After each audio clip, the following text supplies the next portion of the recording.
Aisha Evans, CEO at Zoox. Hi, I'm Jesse Levinson, Zoox co-founder and CTO. So this vehicle has never driven in a city before, and today we're going to ride in it in downtown San Francisco.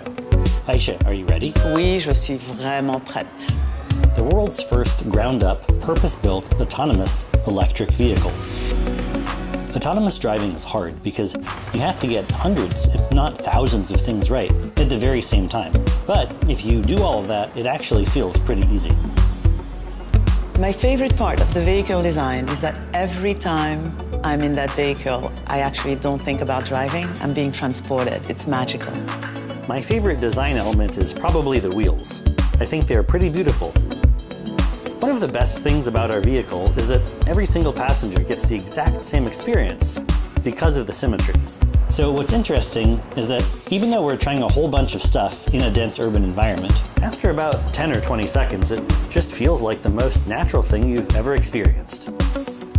The next step after today is to continue testing, both on private roads and public roads, and get to market in a dense urban environment and transport people in cities.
Zoox is developing a better way to go from A to B in dense urban areas.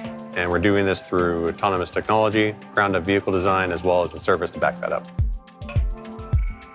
One thing that most OEMs are doing when they approach designing a new vehicle is they iterate on something that's been done before. That's good. I mean, there's lots of history there. It means evolution rather than revolution. But it's very rare that you get the chance in an automotive career to start from a blank sheet of paper. This was that opportunity. And that's because it doesn't make sense to take what's been developed for the last 100 years to solve, conventional human driving. It doesn't make sense to take that platform and to use that platform for what comes as the third generation of autonomous driving.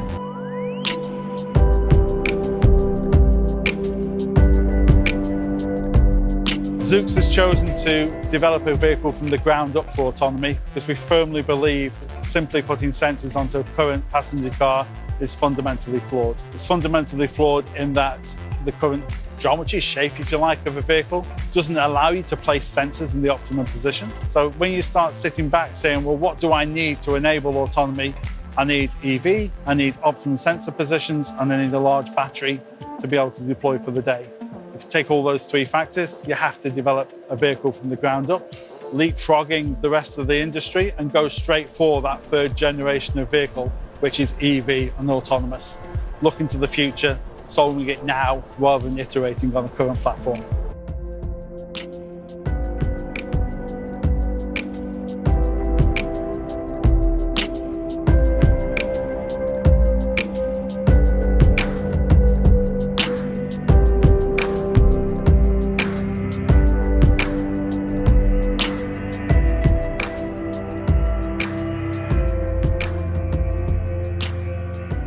Designing a vehicle or a product really for autonomous ride sharing is definitely different than a personally owned vehicle. We understand first and foremost who the vehicle is going to be used for, and then we design the vehicle for that person and the environment. And the way we're using it for denser mobility as a ride-hailing service, we really want to understand what the customer's needs are. And for those customers in those areas, it's pretty short rides, and so they're hopping on and off And really we want to give them a safe, consistent ride experience. At the same time, something that's really delightful. Part of taking advantage of self-driving technology is letting humans interact the way we're supposed to interact, and that's face-to-face. So we've developed kind of communal seating. If you're by yourself, you have plenty of space. If you're with friends or family, you're going to be sitting close to them and interacting with them the way you should be. And that's really how we designed that vehicle to be. We really wanted it to be human-focused, to be able to take advantage of what self-driving technology can give us on the interior of the vehicle.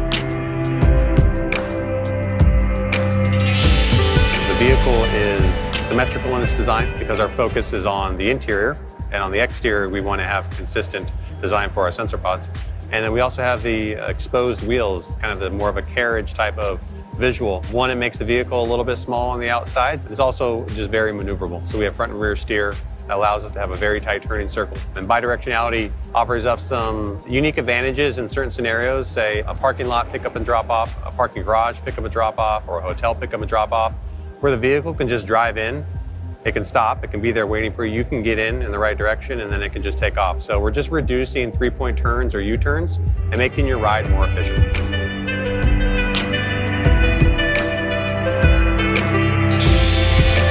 To be able to drive safely in the city, you need unrivaled visibility, if you like. So our sensor suite that we have, which is a combination of LiDAR, radar, cameras, need to be able to see 360 degrees around the vehicle, but more importantly, need to be able to see as early as possible. So as we come up to traffic junctions, as we come up to overtake vehicles, you'll notice we've positioned the sensors to give that visibility as early as possible.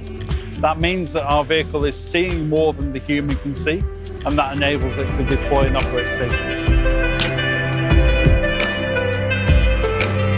Our current L3 fleet are Toyota Highlanders. They're deployed already, operating in the cities, driving in the cities. That's all visible online. Anyone can jump online and take a look at that. The sensor positions on those vehicles are almost identical to the sensor positions we have on our L5 vehicle. And that's super important because it means that the testing that's being done in the mega cities is basically a substitute of our own vehicle being in that situation.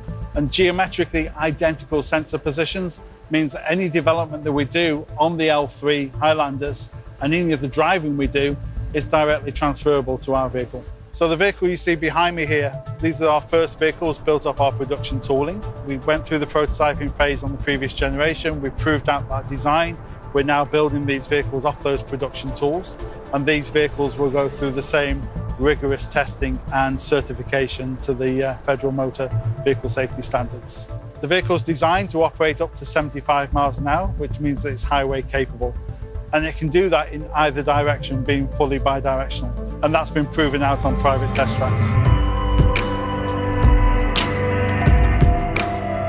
The next few years at Zoox is going to be super exciting. The first step, obviously, was we get to reveal the vehicle and show the world what we've been working on. The team's going to be super motivated by that. You know, we were one of the first to commit to a ground-up vehicle design to support self-driving technology. I think that's helped accelerate us and allow us to get our vehicle on public roads sooner than maybe the public had imagined.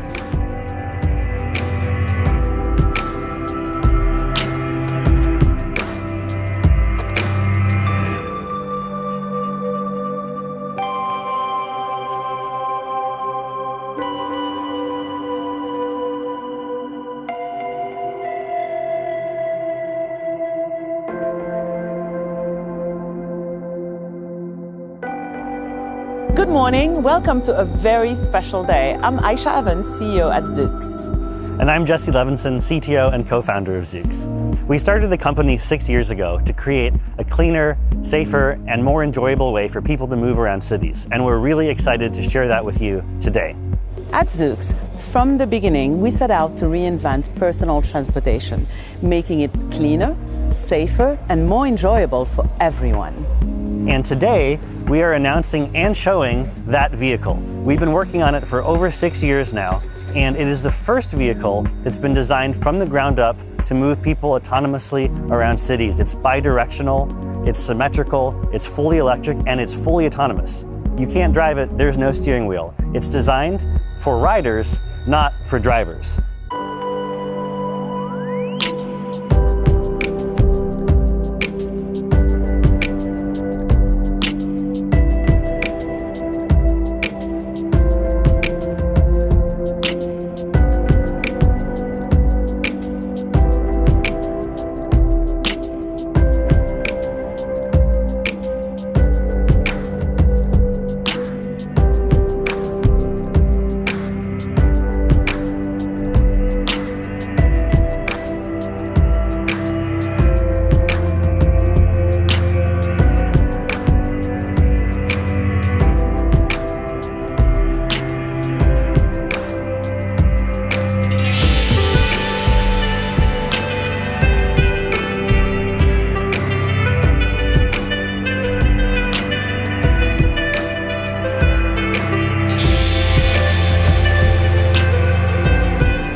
Hi, my name is Ashu Rege, and I'm the SVP of software at Zoox.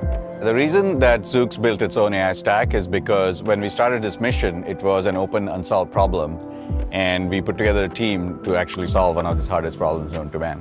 What we have built within our AI stack is a prediction module that takes into account the behaviors of all the entities around us, which we are tracking over a time frame. And then just like humans can anticipate what other entities like other cars and people might do, our AI is also learning how to do the same thing. So when Zoox comes to a new area, like a new city, for example, we will send a fleet of level 3 vehicles, a few cars, that will go and collect all the sensor data that we need to create our HD 3D maps. Once those maps are created, we build on top of that what's called Zoox Road Network, which is the semantic information like traffic lights or stop signs. And that takes a matter of a few days to build that. And once that is done, our vehicles can then go and drive autonomously over there. As Zoox drives more, it gets smarter by collecting more data. As we encounter more incidents, we will process that data offline, and our engineers will obviously take a look at what situations it was able to handle well, what it wasn't able to handle as well, and that gets folded into our development process where we would train our AI better with these specific corner cases, as well as validate our safety systems, for example, across all of these incidents that we might encounter while we are still in the testing and validation mode.